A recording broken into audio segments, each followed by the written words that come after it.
Baik, pada malam hari ini kita akan memulai acara kita Dhamma Sakaca Online, Dhamma Meta Jember, dan kita akan langsung membuka dengan membacakan nama Karapata. Oleh karena itu silakan kepada operator, nama Karapata. Araham Samma Sambuddho Bhagava Buddhang Bhagawantang Abhikuademi. Sang Bagawa yang maha suci, yang telah mencapai penerangan sempurna, aku bersujud di hadapan Sang Buddha, Sang Bagawa. Swahato Bhagavata Dhammo Dhammang Namasami. Dhamma telah sempurna dibabarkan oleh Sang Bagawa. Aku bersujud di hadapan Dhamma. Seperti Tano Bhagavato Sawakasangko Sanghang Namami. Sangha siswa Sang Bagawa telah bertindak sempurna. Aku bersujud di hadapan Sangha. Baik, Romo Ramani, sekarang kita akan langsung membacakan syair Dhammapada. Oleh karena itu, silakan kepada tim Dhammapada. Pembacaan Dhammapada Yamakawaga Syair 8. Asubhanupasing Wiharantang Indriye Sususang Wutang Bojanam Hicamatanyung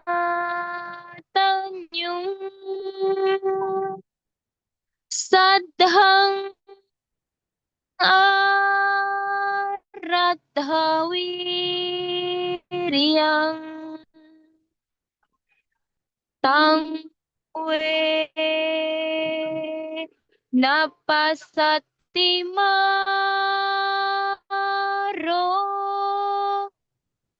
wato selang wapabatang,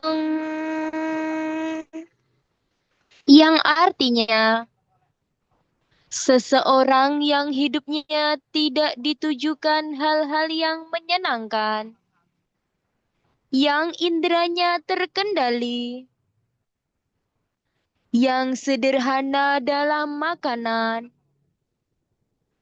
penuh keyakinan, serta bersemangat, maka marah tidak dapat menguasai dirinya, bagaikan angin yang tidak dapat menumbangkan gunung karang. Sadu, sadu, sadu. Baik, terima kasih Yesa waktu dan kesempatannya. Sekarang kita akan langsung memasuki profil daripada narasumber. Oleh karena itu silakan kepada operator. Ya, beliau bernama Pandita Madya Dr. Tony Yoyo, STP, MM, MT, IAT, CPMR, CPSR, CG, CHT. Domisili di Serpong, Tangerang Selatan, Provinsi Banten. Status menikah dan punya 3 anak. Dan aktivitas beliau sekarang adalah seorang Dhamma Duta, profesional, konsultan, speaker, trainer, lecturer, author, grafologis, dan hipnoterapis. Pengalaman kerja beliau di retail, manufacturing, trading, agribisnis, restoran chain, e-commerce, consultancy. Dan pendidikan beliau S1 di STP Teknologi Pangan, S2 di Magister Manajemen Keuangan, terus S2 di Magister Teknik Industri, S3-nya di Dokter Manajemen Strategik. Sertifikasi beliau berikut adalah IAT, Essential Lessons Trainer, CPMR, Certified Professional Motivator, CPSR, Certified Public Speaker, TIGI, Certified Graphologist atau Handwriting Analyst, dan CHT, Certified Hypnotherapist. Ya, bagi yang ingin menghubungi beliau, WA beliau adalah di sini 0816 1128 455 dan email tony.yoyo1128@gmail.com. TONI titik YOYO 1128@gmail.com. Ya, berikut kita akan langsung panggilkan ya Romo Tony Yoyo pada waktu tempat kami persilakan. Baik, terima kasih Romo Singgi. Izin untuk saya share screen dulu ya.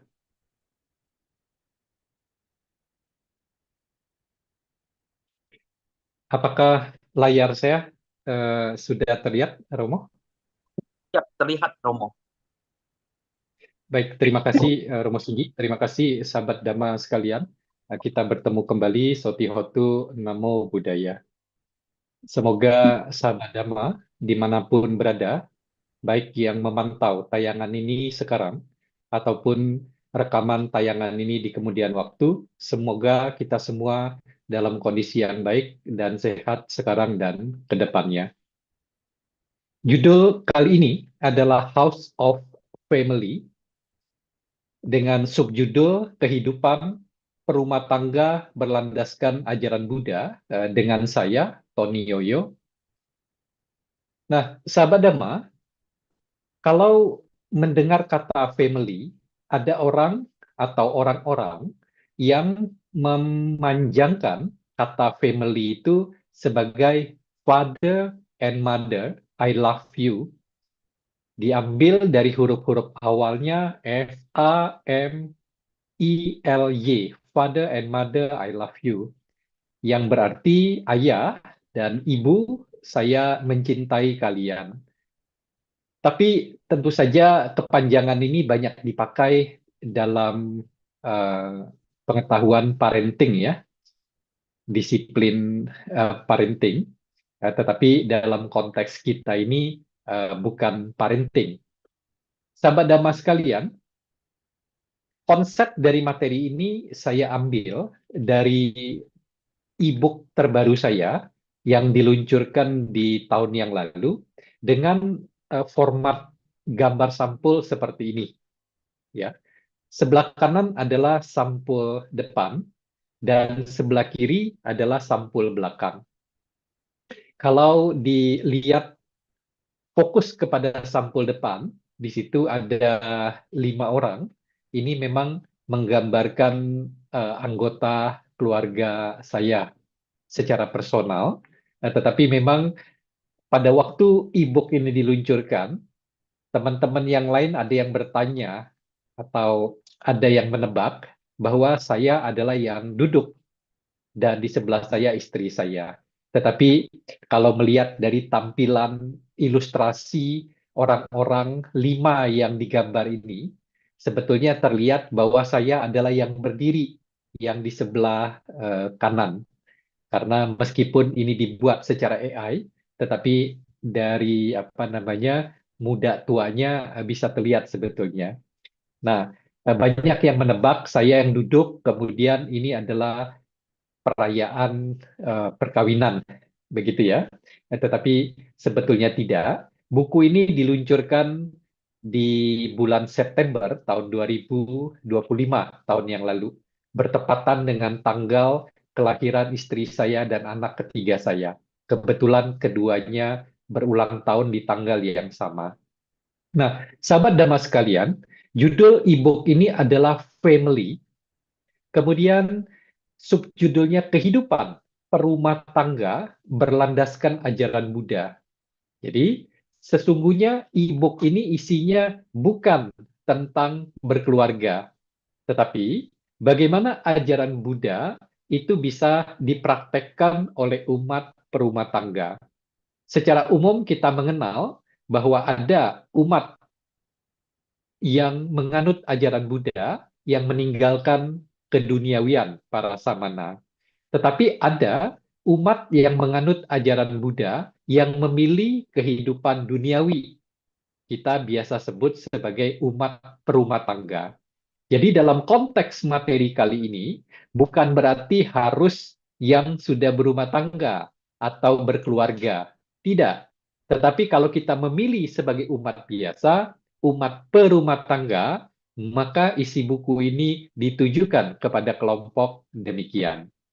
Nah, tentu saja family dari buku ini sesuai dengan sampul belakang, family itu sebetulnya ada kepanjangan dari setiap huruf, yaitu F, A, M, I, L, dan Y. Nah, cara membacanya, konsep family ini untuk rumah tangga, cara membacanya adalah seperti berikut ini.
Semoga barusan terdengar tidak hanya huruf atau kata yang muncul secara bertahap, tetapi juga suara rekamannya terdengar oleh sahabat Dhamma sekalian.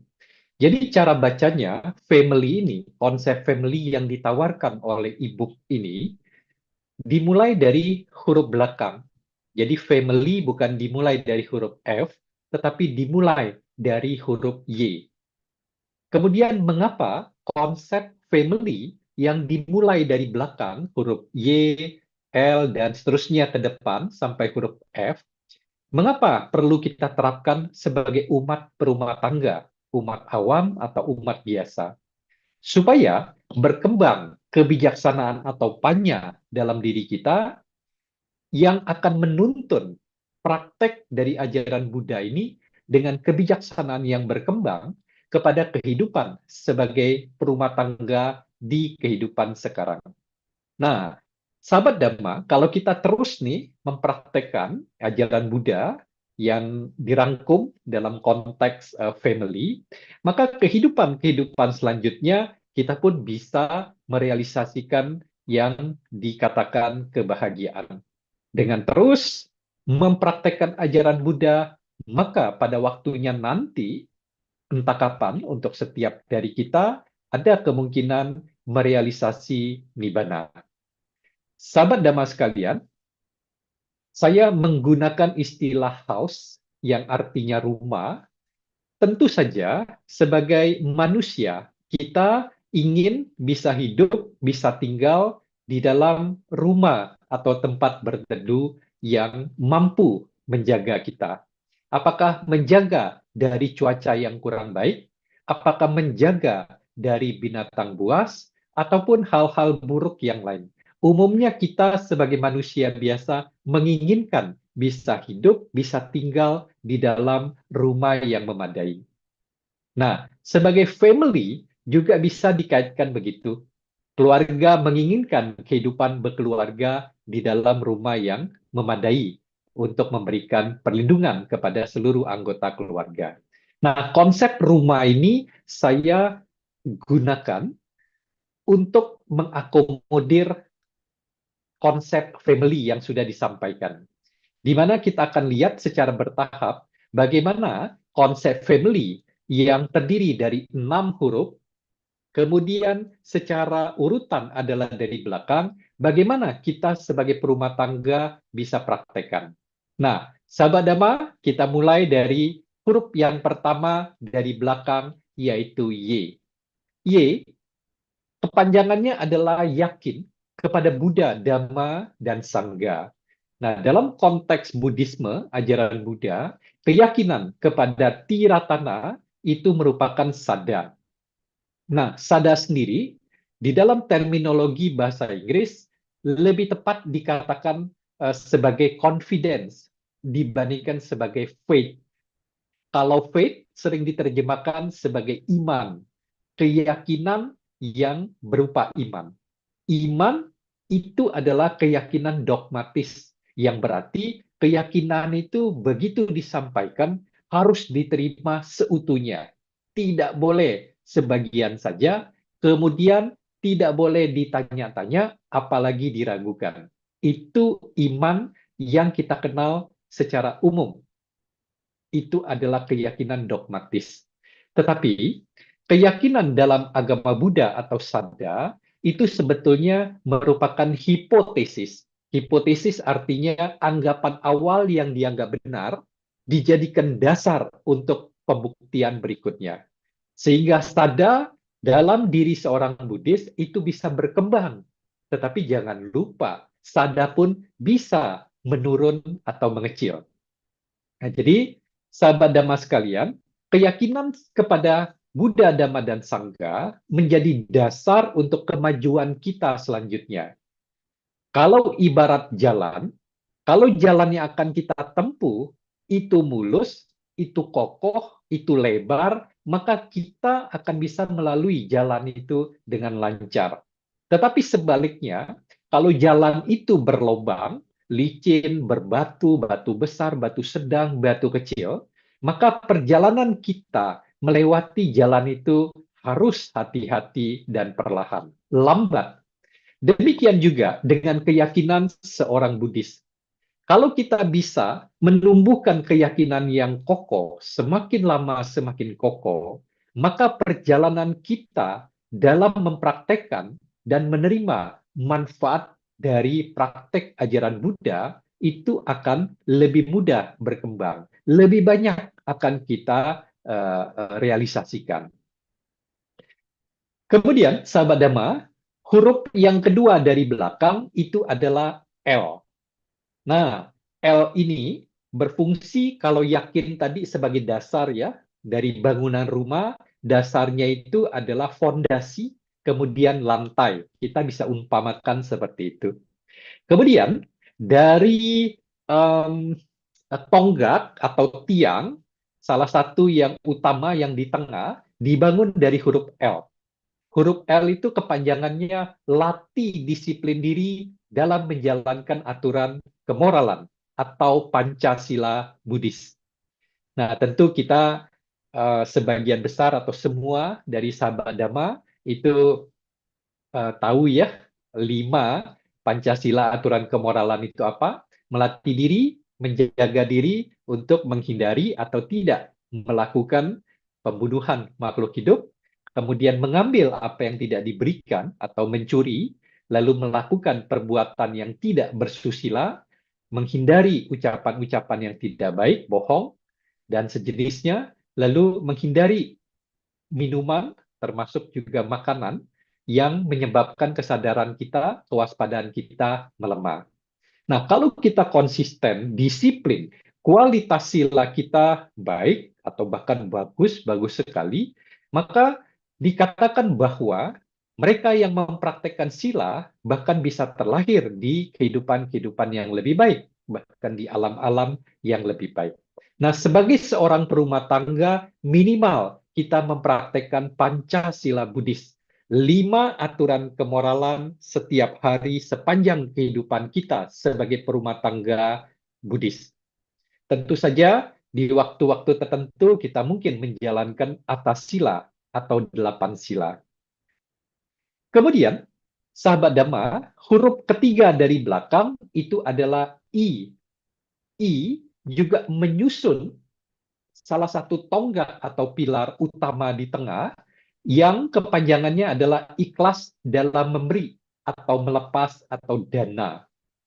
Nah, tentu saja kebanyakan dari kita sudah terbiasa mendengar bahkan mempraktekkan dana. Tentu saja konsep dana, meskipun secara umum dipahami dana itu memberi, apakah berupa fisik atau non-fisik, intinya kita memberi.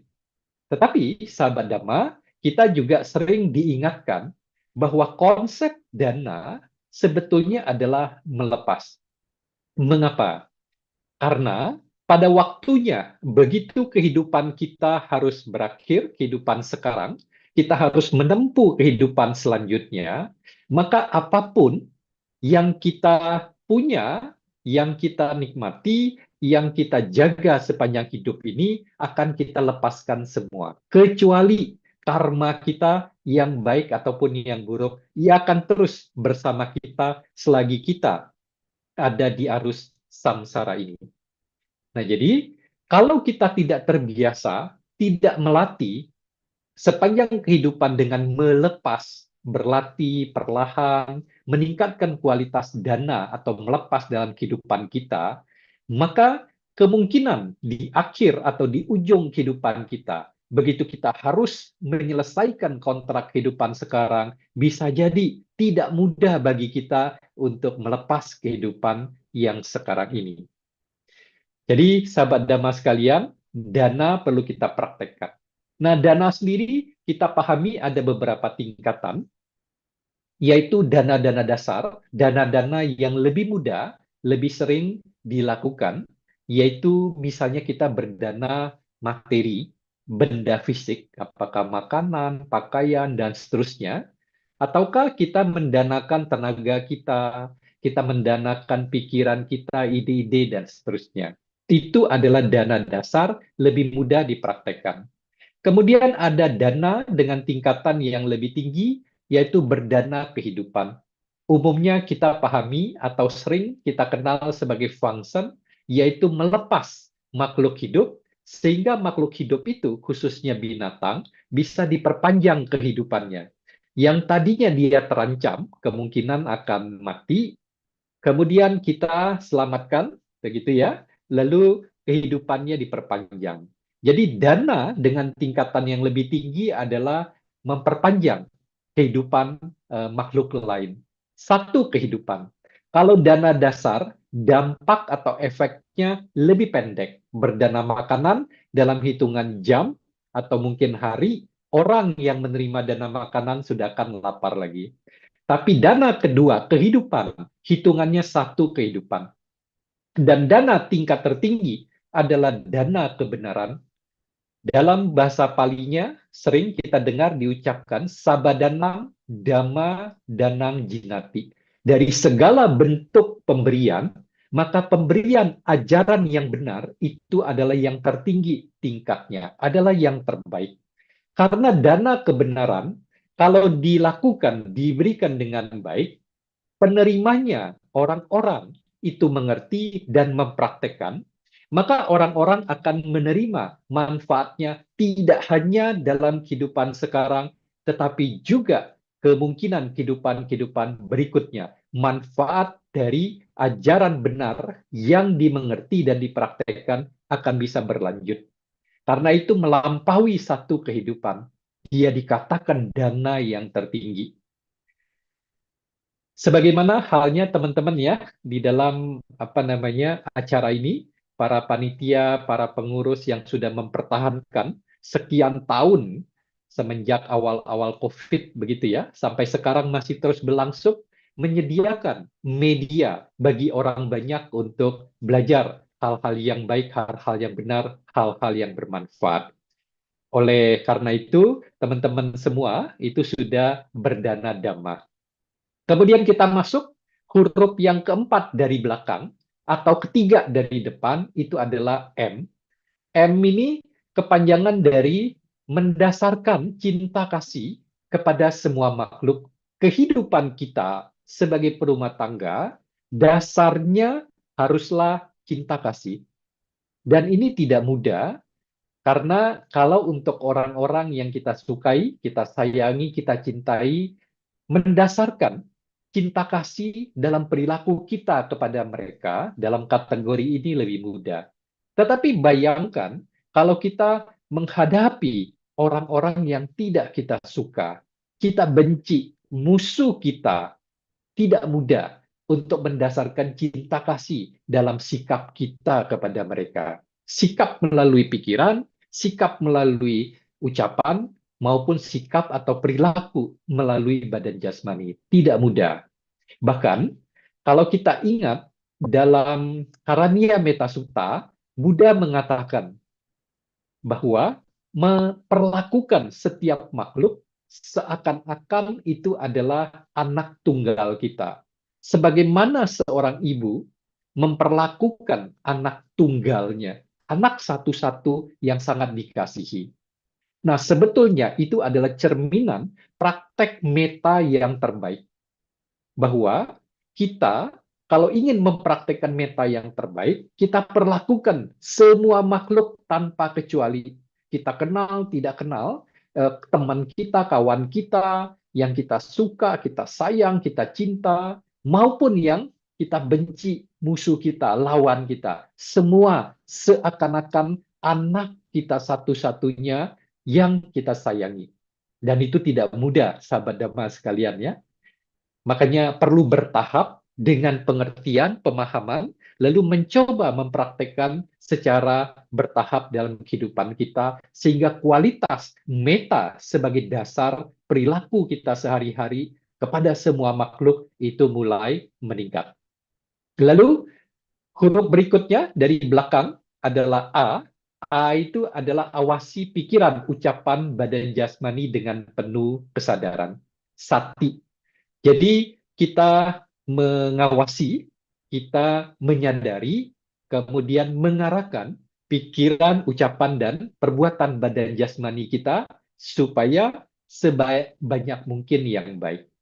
Tentu saja sebagai umat awam, kita masih dalam tahapan berlatih. Kadang-kadang pikiran kita kemana-mana, berpikir yang buruk, kita enjoy-enjoy saja. Baru kemudian kalau kita latihannya meningkat, wah, nggak bisa nih. Kenapa pikiran saya memikirkan hal-hal yang buruk, yang jelek, yang negatif? Yuk, saya kembalikan lagi nih ke jalur yang benar. Jadi, setiap waktu dalam menjalani kehidupan ini, kita mengawasi pikiran, ucapan, badan jasmani kita. Tentu saja kalau kita sedang bekerja, kita sedang belajar, kita sedang melakukan hal-hal tertentu, berarti mengawasi diri kita, pikiran, ucapan, badan jasmani, kepada apa yang memang harus kita lakukan atau hadapi itu. Lalu yang terakhir, huruf F, paling depan, tapi secara urutan paling belakang, adalah fokus kepada kebajikan, dasar kehidupan. Tentu saja, dalam menjalani kehidupan ini, kebajikan itu harus menjadi dasar dari perilaku apapun yang kita lakukan. Ada orang-orang yang menerjemahkan atau membedakan antara kebaikan dengan kebajikan. Mereka berargumentasi, kebaikan itu adalah relatif. Kalau kebajikan itu absolut, mutlak. Sesuatu yang disebut bajik, dimanapun, kapanpun, siapapun, seperti apapun, tetap itu bajik. Tetapi kalau kebaikan tergantung kepada orang, waktu, tempat, gitu ya. Katakan misalnya nih, seseorang menolong, menyembunyikan temannya supaya tidak ditangkap atau diapa-apain oleh orang lain. Itu disebut kebaikan dari teman yang ditolong. Tapi kalau orang itu penjahat, bagi masyarakat, bagi aparat keamanan, menyembunyikan orang jahat, itu bukan kebaikan. Jadi tergantung siapa yang melihat. Tetapi dalam konteks secara umum, kebanyakan menyamakan antara kebaikan dengan kebajikan. Nah, jadi sahabat Dhamma, yuk mulai dari sekarang, apapun yang kita lakukan, perilaku kita, salah satu dasarnya adalah kebajikan.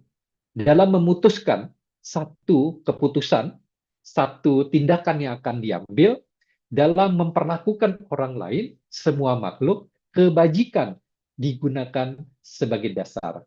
Nah, kalau saya tampilkan ini ya, dari family, huruf paling belakang menjadi yang pertama, Y, sebagai dasar, fondasi, lantai dari rumah kita. Kemudian M, sebagai salah satu pilar yang di kanan, F, pilar yang di kiri. Yang di tengah, teman-teman lihat, dana, sila, kemudian sati, mengarahkan kepada samadhi. Sehingga dana sila samadhi.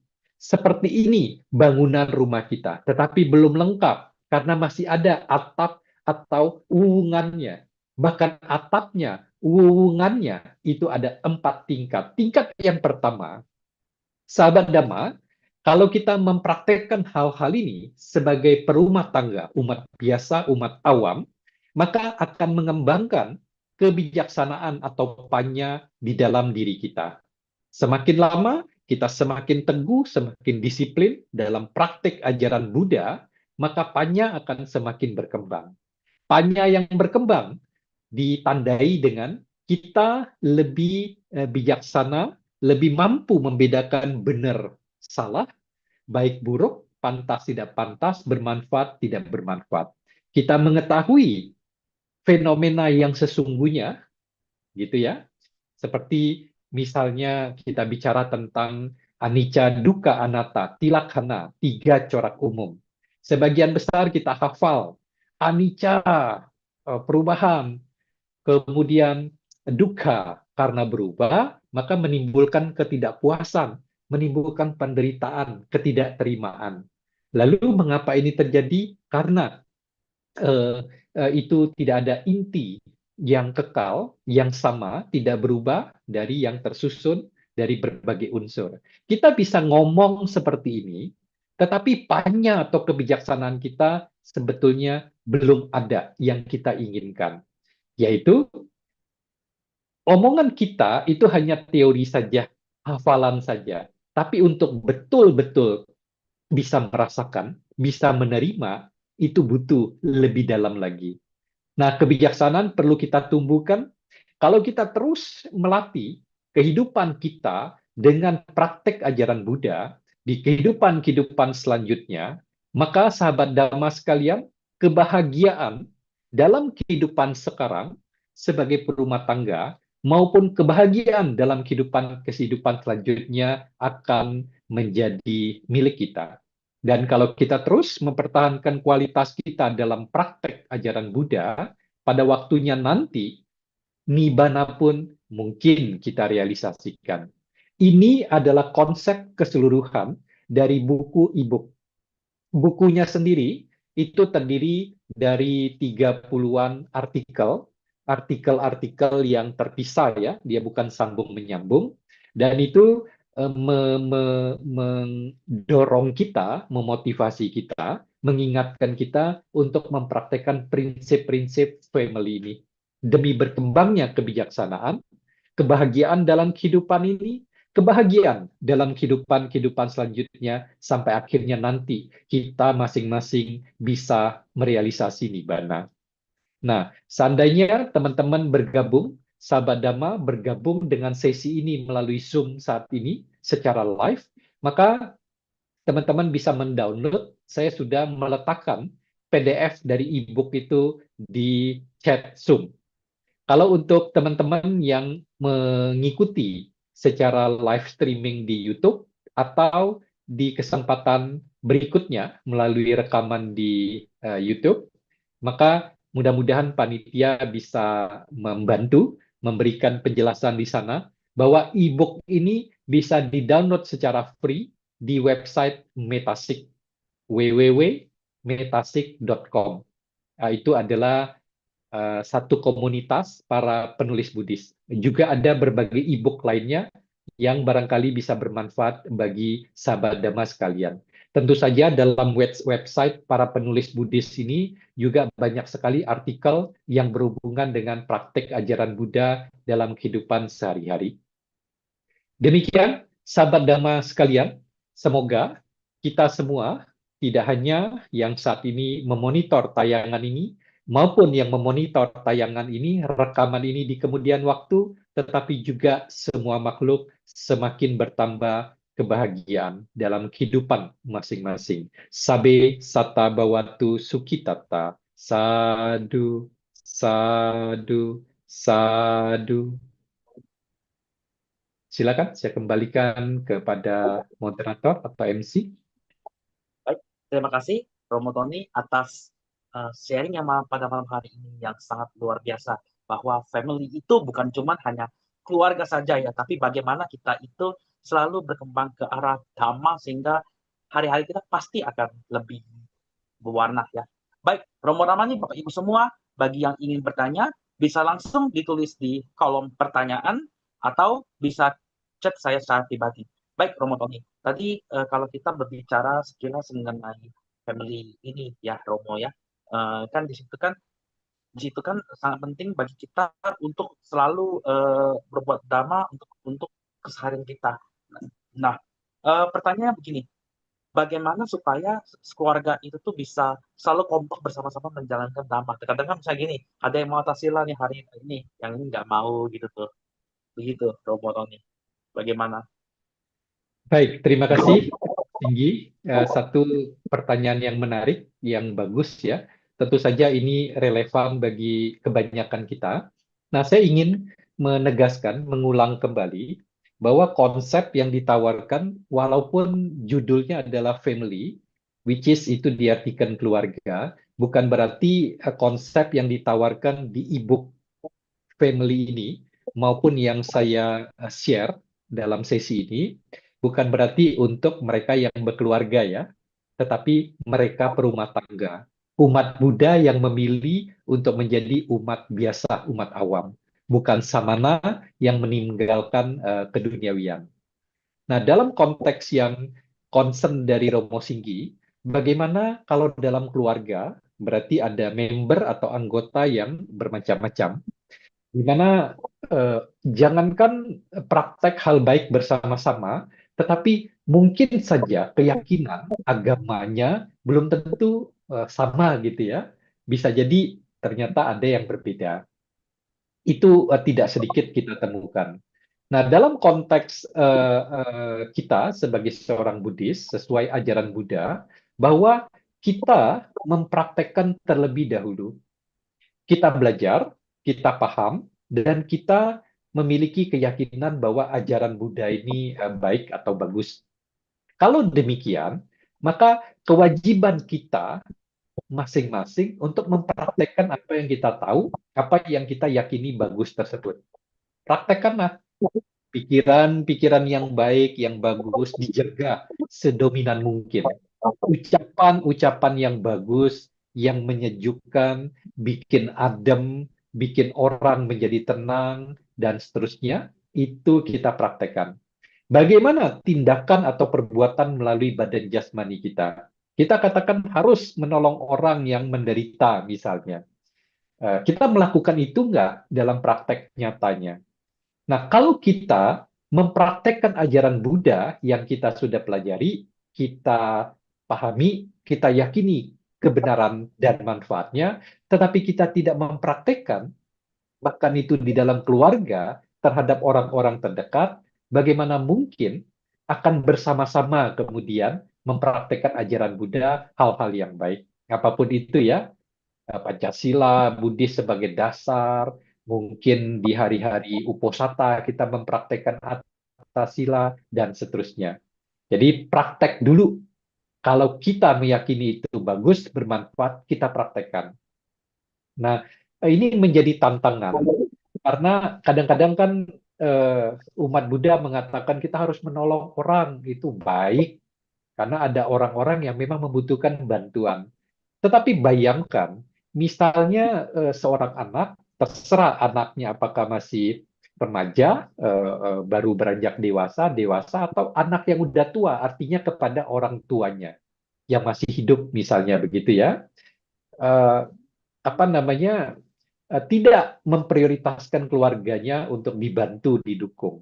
Padahal katanya umat Buddha nih selalu mengatakan harus menolong, harus membantu yang membutuhkan ke mana-mana baik sekali misalnya, tapi kepada orang tua sendiri atau kepada saudara, kepada keluarga yang memang membutuhkan, kita tidak mendukung dengan cukup. Maka itu akan menjadi pandangan atau menjadi cap bahwa wah ini susah juga nih. Kok umat Buddha kayak begitu ya? Katanya ngomong harus mendukung. Orang lain baik, tetapi kepada orang tua, keluarga sendiri tidak baik misalnya. Nah, pertentangan seperti ini akan membuat orang-orang lain yang melihat yang berdekatan dengan kita jadi meragukan. Demikian Romo Singgi. Jadi kita perlu belajar lebih banyak ajaran Buddha, kita praktekkan mulai dari diri sendiri, jangan sibuk untuk nyuruh-nyuruh orang lain. Lebih mungkin dampak atau pengaruh dari apa yang kita praktikkan berbicara dengan kekuatan lebih besar kepada orang-orang sekitar kita, termasuk anggota keluarga kita. Terima kasih atas pertanyaan yang sangat baik dari Romo Singgi. Ya, baik.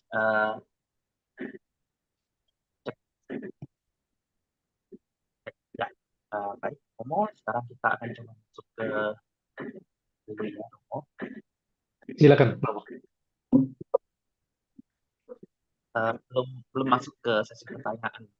Belum ada yang bertanya, Romo, baik di Zoom atau di kolom komentar. Baik, Romo. Saya ada sedikit penasaran, Romo ya. Kalau misalnya kita ibaratnya kayak kita menerapkan dhamma, misalnya kayak di tengah-tengah perjalanan nih, bahkan kalau misalnya kita bertemu dengan anggota keluarga yang yang tujuannya lain, maksudnya tuh ketika misalnya kita merawat sila, tapi misalnya kayak anggota keluarga yang bilang untuk melanggar sila atau bertentangan dengan sebaliknya, itu kalau menurut pendapat Romo sendiri sebaiknya bagaimana, Romo? Oke, saya coba pahami ya pertanyaannya. Kalau sekiranya respon saya atau jawaban saya masih belum memadai, tolong diikan ya, ditanggapi.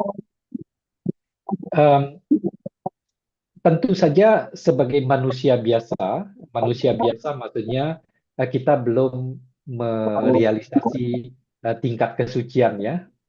Eh, Tentu saja masih banyak kekurangan, bahkan kesalahan yang kita lakukan, kita miliki. Nah, jadi sebagai seorang Buddhis, menyadari bahwa kita belum akan luput dari kesalahan, kekeliruan, kekurangan, itu adalah pemahaman yang kita butuhkan. Jadi memahami, gitu ya. Tapi bahwa kita bisa berubah secara bertahap, kualitas diri kita, kehidupan kita meningkat. Itu hal yang kedua. Kemudian, yang berikutnya adalah kita harus membangun tekad dalam diri kita. Oh, karena saat sekarang itu bukan kualitas terbaik saya, dan saya bisa meningkatkan kualitas diri saya, merubah menjadi lebih baik, saya tekadkan untuk melakukan, mengambil tindakan, membuat diri dan kehidupan saya menjadi lebih baik. Nah, dengan tekad itu, yuk dilakukan, dipraktekkan. Diingat setiap hari gitu ya, oh, kualitas diri saya di aspek ini masih kurang oke nih, tidak gampang untuk mengubah, ya sudah, saya terus mengingatkan diri saya. Kemudian begitu praktek, mungkin masih akan bolong-bolong, lupa, dan seterusnya. Satu ketika kita ingat, ya sudah, kita lakukan. Dengan melakukan, walaupun bertahap, itu bisa jadi kebiasaan. Nah, begitu sudah jadi kebiasaan, kebiasaan itu adalah sesuatu yang bisa otomatis, automatically kita lakukan, melekat dalam diri kita. Begitu kita sudah melakukan hal baik, kualitas baik yang kita inginkan, walaupun bertahap, tidak mudah awalnya gitu ya, tetapi begitu sudah terbiasa, itu akan lebih mudah untuk kita lakukan. Sehingga dalam konteks kita sebagai umat Buddha, kita perlu pahami, nggak apa-apa ada kekurangan, kesalahan, kadang-kadang kita marah, kita nggak sabaran gitu ya, nggak apa-apa, karena kita masih umat yang dilingkupi dengan berbagai kekurangan, kesalahan tersebut. Tapi bahwa kita tahu kita perlu meningkatkan kualitas diri dan bisa menjalani perubahan itu, tapi kita butuh tekad, butuh janji, butuh motivasi, lalu perlahan melakukan itu. Nah, kelengkapan tahapan ini yang perlu kita pahami dan kita lakukan. Mudah-mudahan semua dari kita sebagai seorang Buddhis dari waktu ke waktu, saya, Romo Singgi, maupun sahabat Dhamma semuanya bisa meningkatkan kualitas diri dan kehidupan kita. Terima kasih. Tuh, tuh. Oke, Oke, Romo. Baik, Romo. Berikutnya, Romo ya, pertanyaannya, kan kalau tidak salah Romo Slamet Rojali itu kan pernah bilang ya, Romo ya, kita tuh harus pandai ibaratnya kayak memancing sebuah karma baik itu untuk berbuah dan kita sebisa mungkin kalau bisa menekan perbuatan buruk yang akan muncul. Nah, kalau misalnya melalui kayak konsep House of Family ini, eh, karma baik apa yang lebih baik dikondisikan untuk kesehariannya, Romo? Oke, kita kita apa namanya kembali ke basicnya dulu ya, mengondisikan. Jadi sebetulnya em, konsep karma itu kan dia akan berbuah. Karma berarti kan perbuatan ya. Karma lampau artinya perbuatan yang pernah dilakukan sebelumnya. Selagi kita masih di arus samsara nih, belum merealisasi nibbana, belum apa namanya mencapai tingkat kesucian tertinggi arahat, maka kita masih akan ada di arus samsara ini. Kalau kita masih berada di arus samsara, artinya kelahiran berulang, maka karma lampau akan tetap berbuah kepada kita. Hanya kita nggak tahu kapan, di mana, bagaimana buah itu akan kita terima. Sesuai dengan kondisinya, kalau udah sesuai, maka karma lampau dia akan berbuah, menimbulkan akibat atau dampak bagi kita yang sudah melakukannya. Saya kalau dalam apa namanya peragaan secara live, kalau saya membawakan materi karma, saya salah satu peragaan demonstrasi yang saya lakukan bukan demo demo di depan gedung MPR gitu ya, bukan demo itu, demo maksudnya peragaan. Saya memperagakannya dengan menyalakan korek api yang dari kayu. Kan ada itunya ya, ada kayu kecilnya, depannya ada apa pentol atau apa itu. Kemudian biasanya kita gesekkan dengan kotak korek api yang di pinggir. Kalau teman-teman yang lebih muda barangkali bisa jadi belum pernah melihat tuh korek api kayu itu. Tapi bagi sebagian dari sahabat Dhamma barangkali terbiasa walaupun tidak apa namanya sering menggunakannya kembali. Nah, pada waktu kita mau menyalakan korek api itu bisa menyala, bisa tidak. Tergantung kepada banyak hal. Katakan misalnya ya, korek apinya kering, kemudian pentolnya itu masih oke, yang coklat atau hitam itu. Kemudian apa namanya di pinggir kotak untuk digesekkan itu juga masih bagus gitu kering. Tetapi kita menggesekkannya dengan pelan atau sangat pelan, maka apinya tidak akan muncul dari korek api yang kita gesekkan dengan pelan. Begitu juga kalau kita gesekkan dengan ceroboh, dengan keras, tidak hati-hati, dia juga akan tidak menyala. Harus pas korek apinya, kayunya kering, ujungnya masih berfungsi, kemudian di pinggir kotak korek api itu juga kering, masih berfungsi, dan digesekkan dengan pas secara tenaga dan gesekannya, barulah itu bisa menyala. Belum kita ngomong bahwa itu harus ada di ruangan yang ada oksigennya, misalnya gitu. Kalau di ruang hampa, ya tentu saja dia tidak akan menyala, dan seterusnya. Artinya apa? Api dari korek api bisa muncul kalau terpenuhi berbagai persyaratan yang dibutuhkan. Kalau persyaratan yang dibutuhkan tidak terpenuhi secara lengkap, maka dia tidak akan muncul. Nah, konsep karma, perbuatan itu ikut kepada kita. Jadi karma lampau kita tidak disimpan di satu tempat tertentu, database tertentu, data center tertentu. Tidak. Tetapi dia akan ikut dengan kita seperti bayang-bayang. Ya akan ikut terus. Kita nggak pernah tuh ngebawa bayang-bayang kita pergi kemana-mana. Tidak. Tapi dia ikut kita. Kapan bayang-bayang itu akan muncul? Pada waktu ada sumber cahaya, ada sudut tertentu dengan kita sebagai benda atau objeknya, bayang-bayang kita akan muncul. Hanya persyaratannya terpenuhi. Kalau tidak terpenuhi, misalnya di tempat gelap, maka bayang-bayang kita nggak akan muncul. Nah, seperti itulah karma akan ikut terus dengan kita. Tidak perlu kita gendong, kita simpan. Nggak usah repot, akan ikut. Kapan buahnya akan muncul, begitu kondisinya terpenuhi. Nah, jadi teman-teman sekalian, dengan pemahaman ini, maka kita perlu memberikan kondisi sebanyak mungkin. Kalau kita menginginkan buah karma yang baik, maka kondisi untuk berbuahnya karma yang baik itu kita munculkan. Maka karma-karma baik lampau kita akan lebih banyak berbuah. Nah, salah satu cara mengondisikan itu adalah dengan memperbanyak perbuatan baik dalam kehidupan kita sehari-hari. Menjaga pikiran yang baik, menjaga ucapan yang baik, menjaga tindakan jasmani yang baik. Dengan cara itu, kita memberikan kondisi yang sesuai. Karma-karma baik lampau lebih banyak berbuah dalam kehidupan ini. Saya kadang mengibaratkan kita melakukan hal-hal baik, pikiran, ucapan, badan jasmani, kebaikan lebih banyak dalam kehidupan sehari-hari, itu seumpama magnet.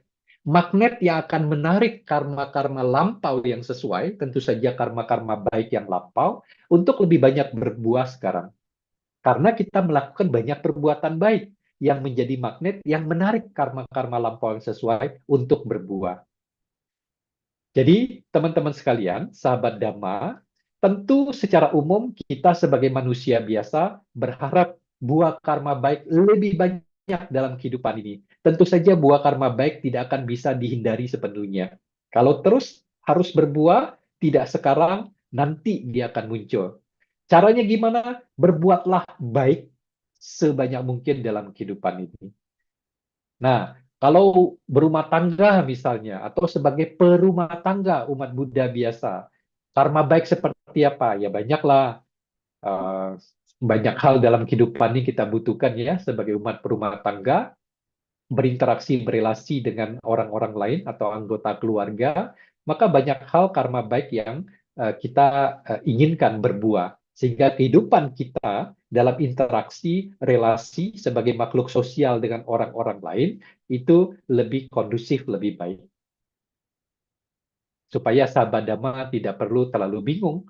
Gimana nih, saya butuh cari pekerjaan, pekerjaan sekarang tidak cocok atau belum punya pekerjaan. Saya pengen dapat pekerjaan yang baik, bagus, kompensasinya sesuai, tempatnya tidak terlalu jauh, dan seterusnya. Lalu bingung, saya harus mengondisikannya gimana? Atau misalnya saya menginginkan jodoh, pasangan yang sesuai, saya masih dalam proses pencarian. Gimana mengondisikan supaya karma baik saya yang lampau berbuah, saya segera ketemu pasangan yang baik? Tidak usah membingungkan secara spesifik, sahabat Dhamma, kita perbanyak aja perbuatan baik sehari-hari lewat pikiran, ucapan, dan badan jasmani. Mudah-mudahan buah karma yang diinginkan, yang sesuai, spesifik, yang ditunggu, itu segera berbuah. Demikian, Romo Singgi. Kalau semisal kurang memuaskan, boleh ditanggapi. Silakan. Ya, baik, Romo, jawabannya sangat menarik ya, Romo. Seperti yang Terima kita tahu kasih. bahwa ada banyak perbuatan baik kan, Romo kan. Eh, Tadi itu kan Romo juga sempat mengatakan bahwa eh, pemberian dhamma itu adalah pemberian yang paling baik ya, Romo ya. Apakah ada yang lain, Romo, yang bisa membantu mengkondisikan itu karma baik cepat berbuah, Romo? Selain itu, Romo, selain pemberian dhamma. Iya, sebetulnya dengan 3 tingkatan berdana tadi, dana dasar itu dana yang relatif lebih mudah dilakukan. Kita punya uang, kita sisihkan sebagian, sedikit atau sedang atau banyak silakan. Itu kan lebih mudah. Kita punya pakaian dan lain sebagainya. Kemudian mungkin kita membeli makanan dan lain sebagainya, lalu kita danakan. Itu dana dasar. Jadi bukan berarti kalau kita mengenal 3 tingkatan dana, memberi atau konsep utamanya melepas, bukan berarti karena disebut dasar kita nggak lakukan.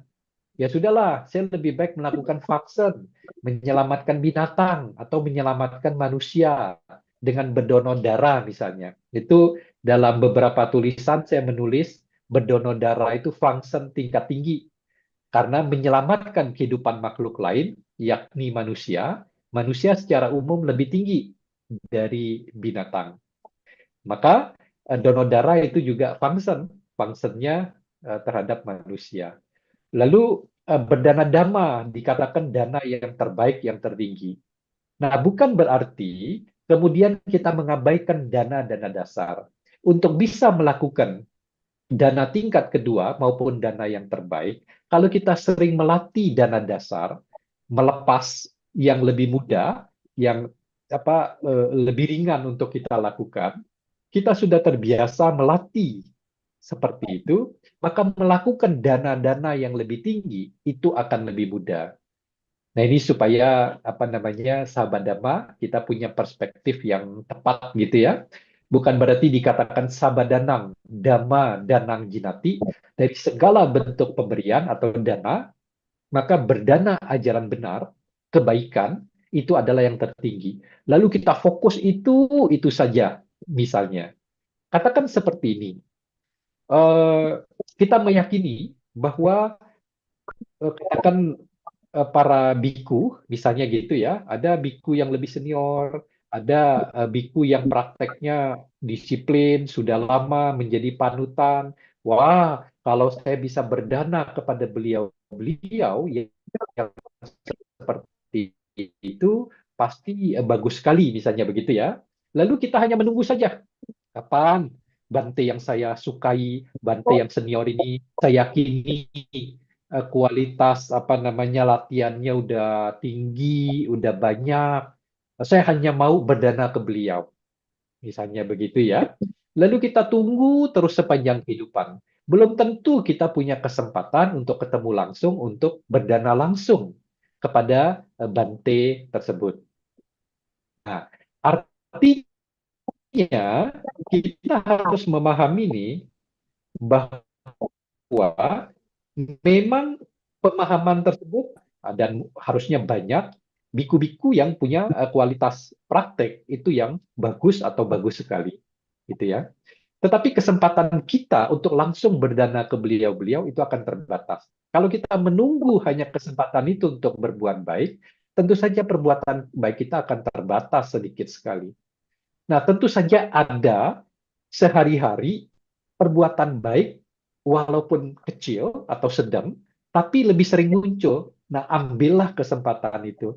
Jangan pilih tembak-tembak, atau mungkin karena dikatakan berdana kepada seorang arahat, maka buah kebaikannya dapat diterima dalam waktu 7 hari, misalnya begitu ya. Dalam waktu lebih singkat, buah kebaikannya itu akan kita terima. Lalu kita menunggu nih arahat untuk datang, untuk hadir, kita ketemu, lalu hanya berbuat baik, berdana kepada arahat tersebut. Kalau itu terjadi, mungkin saja sulit sekali. Belum tentu kita bisa ketemu langsung. Kita ketemu langsung pun belum tentu kita menyadari bahwa beliau adalah arahat. Jadi kesempatan berbuat baiknya ke arahat itu memang bagus sekali, tapi kalau kita hanya mengandalkan itu, bisa jadi perbuatan baik kita keramat sedikit. Nah, jadi, sahabat Dhamma, meskipun diajarkan ada tingkatan dana, tetapi dana-dana dasar itu menjadi dasar atau memperkokoh praktek dana yang selanjutnya. Kemudian perbanyaklah bentuk-bentuk dana yang bisa kita lakukan. Banyak sekali sehari-hari. Dari mulai yang paling kecil, misalnya kita memberikan tempat parkir misalnya. Tiba-tiba ada yang lebih membutuhkan buru-buru. Kita udah standby nih, ngantri mau ngambil itu. Kita berikan. Kita memberikan jalan, misalnya ya. Kita nahan dulu, berikan orang lain jalan, apalagi kelihatannya terburu-buru, dan seterusnya. Itu adalah dana-dana kecil. Dan hal-hal seperti itu teramat sangat banyak. Dengan kita mengambil, berarti kita mengakumulasi perbuatan baik, meskipun kecil sedikit-sedikit. Dalam salah satu syair Dhammapada, Buddha mengatakan, ibarat seperti tempayan yang diteteskan air satu persatu sedikit demi sedikit. Lama-lama tempayan atau wadah air itu akan penuh juga. Demikian juga kita memenuhi diri kita dengan kebajikan, meskipun kecil, meskipun sedikit, tapi sering dilakukan, lama-lama akan banyak. Ya, silakan pilihannya ada pada sahabat Dhamma sekalian. Kesempatan berbuat baik banyak, bahkan teramat banyak dalam kehidupan. Ambillah kesempatan-kesempatan itu, terutama yang tentu saja sesuai dengan kondisi, kemampuan, dan keadaan kita. Perbanyaklah, ambil kesempatan berbuat baik, yakinlah hukum karma tidak akan salah. Selagi kita masih ada di arus samsara, kehidupan yang berulang-ulang ini, maka apa yang kita lakukan, karma yang kita lakukan, baik atau buruk pada waktunya sesuai kondisi akan kembali ke kita buah, hasil, atau akibatnya. Terima kasih Romo Singgi mewakili sahabat Dhamma ya, menyampaikan beberapa pertanyaan yang sangat relevan dan bagus sekali dengan topik kita malam ini.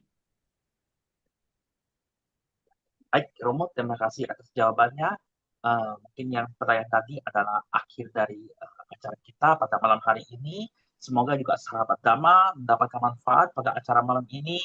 Dan semoga karma baik kita lekas berbuah dan karma baik kita untuk kita limpahkan kepada orang tua, makhluk petas, para dewa, semua makhluk dan sekeliling kita. Sadu, sadu. Baik, sekali lagi terima kasih kepada Romo Tony Yoyo atas kesempatannya. Terima Dan kasih sekarang Romo kita Singgi. akan membantu. Ya, dan sekarang kita akan membaca Parita Pidana. Silakan operator. Baik, sahabat Dhamma sekalian, kita sudah melakukan rangkaian perbuatan baik pada malam hari ini. Maka marilah kita melimpahkan jasa-jasa kebaikan yang sudah kita lakukan, yang baru saja kita lakukan, maupun perbuatan-perbuatan baik sebelumnya.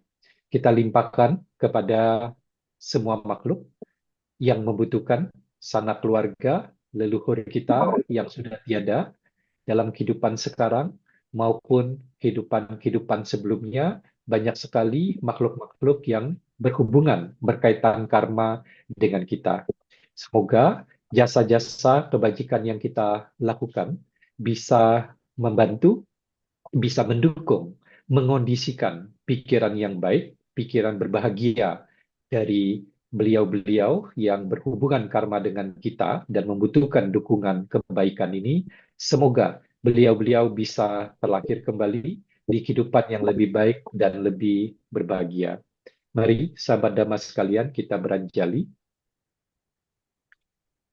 Punya sida nikata sa yana nyani kata nime te sanca bagino hontu sattanam tapamanaka ye piya gunawanta ca mayang mata pita dayo Dithame capyadithawa anye majatawerino sattatithanti lokasming te bumma catuyonika panceka catuwokara sangsaranta bawa bawe natang ye patidana me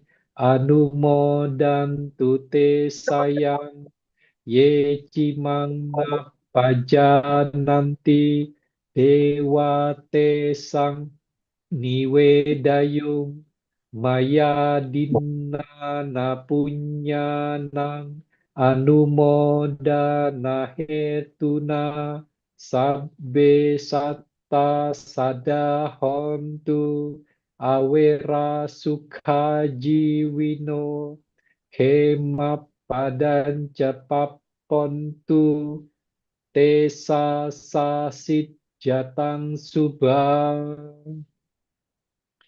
Sabi sita bawatu sukitata. Semoga semua makhluk berbahagia, Sadu, sadu, sadu. Baik, sekali lagi terima kasih kepada Romo Tony Yoyo atas pembacaan Parita Limpahan Jasa. Semoga acara kita pada malam hari ini berguna untuk kita semua dan semoga semua hidup berbahagia. Satu, satu, satu. Baik, sekarang kita akan tutup dengan membacakan nama Karapata. Nama Karapata.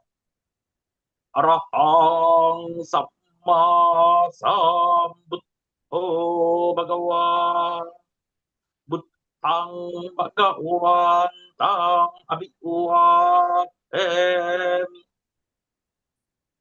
Swatato Bhagavata Dhammo Dhammang Namassami Supartipanno Bhagavato Sawakasangho Sanghang Namah Tapi sata bawantu suki tata. Semoga semua makhluk hidup berbahagia. Satu, satu, satu. Baik, sekali lagi kepada Romo Tony Yoyo atas kesempatannya pada malam hari ini. Dan terima kasih kepada rekan teman sedama yang masih ada sampai saat ini. Dan selamat malam. Namo Buddhaya. Sampai jumpa di Dhamma Sekacang Online Dhamma Mata Jember berikutnya. Yaitu Namo Buddhaya.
Sekali lagi terima kasih kepada Romo, Ramani, Bapak Ibu semua, ya Romo Tony. Terima kasih atas waktu kesempatan Romo. Semoga sehat dan bahagia selalu Romo.